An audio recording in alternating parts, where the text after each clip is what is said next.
Friends, இன்றைக்கி நம்ம வீட்டில் பாருங்கள் ரசம். இன்றைக்கி என்ன ரசம்னு பார்த்தீங்கன்னா, நம்ம வீட்டில் தூதுவளை ரசம் தாங்க வச்சுருக்கேன். பாருங்கள், ரசம் வச்சு மல்லித்தலை பிச்சு போட்டு ரெடியாக இருக்குது ரசம்.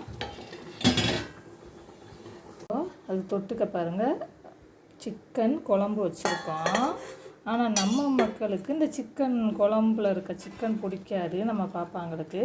இப்போ என்ன செய்யணும்னா, இந்த சிக்கனை அப்படியே அரிச்சு எடுத்து வெங்காயம் போட்டு தாளித்து, எண்ணெயிலேயே தாளித்து லைட்டாக மசாலாத்தூள் போட்டு அதில் வறுத்து கொடுத்தாத்தே இவங்க சாப்பிடுவாங்க. இது நம்மளோட நாட்டுக்கோழிங்க. அப்பா நேற்று நாட்டுக்கோழி பிடிச்சி கொடுத்து விட்டாங்க, அதைத்தான் குழம்பு வச்சுருக்கேன். அதில் இருக்க சிக்கனை அப்படியே சாப்பிடாமல் இருக்கிறதுனால நம்ம தனியாக எடுத்து வறுத்து கொடுக்க போகிறோம். வாங்க. இப்போ பாருங்கள், நம்ம அந்த சிக்கனை எடுத்து பாருங்கள் வறுவல் பண்ணியிருக்கோம்.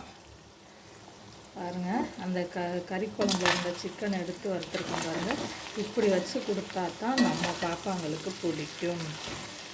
பாருங்கள், நம்மளோட சேனல் மதுரை பாண்டிச்செல்வி சேனலை லைக் பண்ணுங்கள், ஷேர் பண்ணுங்கள், சப்ஸ்கிரைப் பண்ணுங்கள். Okay friends, thank you.